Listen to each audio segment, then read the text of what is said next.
Cricket की दुनिया में फॉर्म टेम्पररी होती है, लेकिन क्लास हमेशा बाकी रहती है। लेकिन शायद पाकिस्तान और इंडिया के सिलेक्टर्स शायद ये बात भूल चुके हैं। ये वो सिलेक्टर्स हैं जो लेबोरेटरी के अंदर फॉर्म को चेक करते हैं। यानी अगर मैं बात करूं फखर जमान की और रोहित शर्मा की, तो इन दोनों की कहानी सेम है। एज का फर्क सिर्फ 1 साल का है। फखर जमान 36 साल के हैं और रोहित शर्मा 37 साल के हैं। लेकिन इन दोनों के पीछे पड़े हुए हैं इनके सिलेक्टर्स। वो ये कह रहे हैं कि भाई इन दोनों को वर्ल्ड कप स्क्वाड में नहीं होना चाहिए। लेकिन अगर इन दोनों की रीसेंट परफॉर्मेंस को देखा जाए, अगर रोहित शर्मा की मैं बात करूं तो इंग्लैंड के अगेंस्ट उसने 100 लगाया है।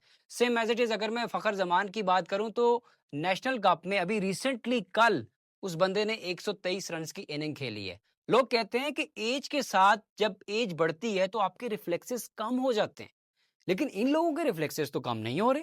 लेकिन चीफ सिलेक्टर्स जो हमारे बैठे हुए हैं पीछे, अगर मैं बात करूं मिसबा उल हक की, आकिब जावेद की, असद शफीक की, सरफराज अहमद की, तो शायद इनके रिफ्लेक्सेस कम हो गए इन लोगों को देखने के लिए। भैया आप वर्ल्ड कप में क्यों नहीं लेकर जा रहे? पाकिस्तान की तरफ से फखर जमान वो वाहिद बैटर है जिसने ओडीआई क्रिकेट के अंदर डबल 100 लगा रखा है। पाकिस्तान की तरफ से वो वाहिद बैटर है जो अफ्रीका के अंदर 193 रन की इनिंग खेलता है। उसकी वहां पे इतनी जबरदस्त फॉर्म है, वो जब कभी भी टूर्नामेंट आता है वहां पर परफॉर्मेंस देता है। आप न्यूजीलैंड में आप 2023 के वर्ल्ड कप में देख लो, न्यूजीलैंड ने 400 रन लगा दिए थे, वहां पे फखर जमान ने आपको बचाया था।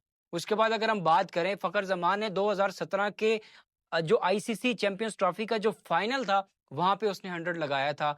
वहां पे उसने पाकिस्तान को चैंपियन बनवाया था। आप उस बंदे को बाहर करने के बारे में सोच रहे हैं। आपने लास्ट मैच में अफ्रीका के बाद उसको मौका ही नहीं दिया। अब मुझे आप ये बताओ कि आप वर्ल्ड कप स्क्वाड में इस बंदे को क्यों नहीं रखे हो? हालांकि आपने इमामुल हक, माज सदाकत, साइम अयूब, शान मसूद सबको मौके दे दिए। कौन सा प्लेयर आपका बेस्ट फिट बैठा है? नहीं बैठा। आपके माइंडसेट में एक कीड़ा है। वो कीड़ा कहता है कि भाई जब तक प्लेयर बॉलिंग भी नहीं करेगा, बैटिंग भी नहीं करेगा, हम उसको टीम में नहीं लेकर आएंगे। भाई स्पेशलिस्ट जो होते हैं ना, वो बहुत काम के लोग होते हैं। वही आपको टूर्नामेंट जितवाते हैं। स्पेशलिस्ट बैट्समैन भी आपको लेकर जाने चाहिए, बॉलर भी लेकर जाने चाहिए और ऑलराउंडर भी स्पेशलिस्ट होने चाहिए जो प्रॉपर बॉलिंग भी करवा सकता हो, प्रॉपर बैटिंग भी कर सकता हो, जैसे कि जैक कैलिस था। आप ऐसे रेलू कटर को क्यों डालते हो? ऐसे लल्लू पंजू प्लेयर्स को क्यों डालते हो जो मीडियम मतलब पार्ट टाइम के अंदर आके बॉलिंग कर लेते हैं, फुल टाइम बैटिंग कर लेते हैं? आप कहते हैं ये बेहतरीन ऑलराउंडर है, आप इसे खिला लेते हैं, लेकिन आप इन छोटे प्लेयर्स के साथ टूर्नामेंट नहीं जीत सकते। आपको स्पेशलिस्ट चाहिए होते हैं। फखर जमान वो प्लेयर है जो पावर प्ले के अंदर अगर आ जाए, 140-45 के स्ट्राइक रेट से बैटिंग कर ले, पूरे मैच का पांसा पलट देता है। ये वो प्लेयर है जो 88 मैचेस खेल चुका है पाकिस्तान की तरफ से, 47 प्लस की इसकी एवरेज है, 93 का इसका स्ट्राइक रेट है। आप इसको क्यों नहीं खिला रहे?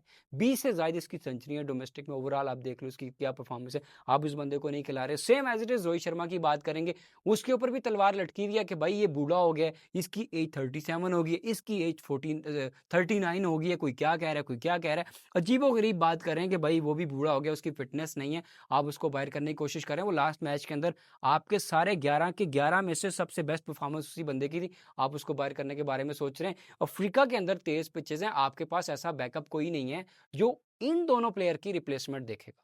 मैं पाकिस्तान के प्लेयर की बात कर रहा हूं, मैं इंडिया के प्लेयर की बात कर रहा हूं। इन दोनों प्लेयर के साथ ज्यादती हो रही है। ये कह रहे हैं कि भाई इन्हें हमने वर्ल्ड कप के स्क्वाड में नहीं रखना, तो क्यों नहीं रखना? आपको रखना चाहिए। जब एक्सपीरियंस बोल रहा है, जब इनकी परफॉर्मेंस बोल रही है, ठीक है, बायलैटरल सीरीज होती है, वहां पर थोड़ी बहुत परफॉर्मेंस आगे पीछे हो जाती है। लेकिन जब कभी भी बड़े इवेंट्स आते हैं, आपकी चैंपियंस ट्रॉफी आती है, एशिया कप आता है, आपका वर्ल्ड कप आता है, तो वहां पर इस तरह के लोग सामने आते हैं, परफॉर्मेंस देते हैं, जितवाते हैं। रोहित शर्मा को आप देख लो, लास्ट जो चैंपियंस ट्रॉफी फाइनल जितवाया एज अ कैप्टन, उस बंदे ने जितवाया। उसके बाद अभी रिसेंटली उसकी जो इंग्लैंड के अगेंस्ट सेंचुरी है, आप वो देख लो। लेकिन आप उसे बाहर करने के बारे में सोच रहे हो। आप कह रहे हो जायसवाल को हमने ऐड करना है।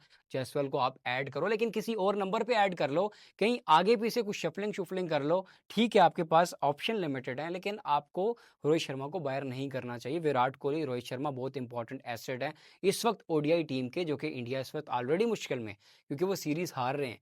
तो वहाँ पर इनकी ज़रूरत बहुत ज़्यादा है। Same as it is Pakistan की अगर बात करें तो पाकिस्तान के जैसे कामरान गुलाम बहुत ज़रूरी है। वो भी उसने भी अफ्रीका के अंदर 100 लगाया हुआ है। सेम एज़ इट इज़ आपको अब्दुल्ला शफीक भी वहाँ पे चाहिए, शान मसूद भी चाहिए, आपको वहाँ पे फ़खर ज़मान भी चाहिए, बाबर भी चाहिए। तो इस तरह के प्लेयर आपको चाहिए होंगे, तभी आपकी बैटिंग जाके अच्छी होगी, तभी आप एक सॉलिड रन्स लगा सकेंगे बोर्ड के ऊपर, अदरवाइज़ आपको बड़े मसले होने हैं। सो ये तमाम तर चीज़ें हैं। अब मैंने स्टैट्स भी बताया आपको, दोनों प्लेयर्स का कंपैरिज़न भी बताया कि दोनों प्लेयर्स के साथ क्यों ज़्यादती हो रही है, क्यों सेलेक्टर्स जो हैं वो लैबोरेटरी के अंदर जाके इनकी फॉर्म को जज करते हैं। हालाँकि इन दोनों की परफॉर्मेंसेस अच्छी हैं, ऐज की वजह से शायद इनको बात बाहर करने के बारे में सोचा जा रहा है। प्लान्स के बारे में सोच रहे हैं कि भई हमने 2027 का जो वर्ल्ड कप है ओडीआई उसमें हम इन दोनों प्लेयर्स को नहीं रखना क्योंकि इनकी एज ब ज़्यादा हो गई है। तो हमें इन चीज़ों की तरफ नहीं आना, हमें फॉर्म देखनी है कि एक प्लेयर का इतना टाइम क्रिकेट की दुनिया में लगा है तो उसने आखिर क्या-क्या कर रखा है। अब जैसे फ़खर ज़मान ने कल 100 लगाया, 123 रन्स बनाए, same as it is Rohit Sharma ने रन्स कर रखे हैं, तो भई आप इनको मौका दो, रन्स कर रहे हैं। आपके जूनियर, आपके जो नया टैलेंट है, वो रन्स करें ना, वो क्यों नहीं कर रहे? वो भी तो टीम के अंदर खेल रहे हैं, ठीक है? अब नेशनल कप में कल कितने यंगस्टर्स थे, वहाँ पे रन्स करके दिखाते, हमें बताते कि भई हमें अब सीनियर्स की ज़रूरत नहीं है, लेकिन नहीं, वो परफ़ॉर्मेंस उनकी उस तरह की नहीं है। सो फ़खर ज़मान को आप बाहर नहीं कर सकते, फ़खर ज़मान के साथ हम खड़े रहेंगे जब तक आप उन्हें मौका नहीं दिए, तब तक हम आपके खिलाफ बोलते रहेंगे। बाकी आपको वीडियो कैसी लगी आपने ज़रूर बताना और कमेंट सेक्शन के अंदर ये भी बताना है कि क्या इन दोनों प्लेयर्स को वर्ल्ड कप के स्क्वाड में होना चाहिए या नहीं होना चाहिए। बाकी आपने चैनल को ज़रूर सब्सक्राइब करना है। मिलते हैं आपको नेक्स्ट वीडियो में। टिल देन अल्लाह हाफ़िज़।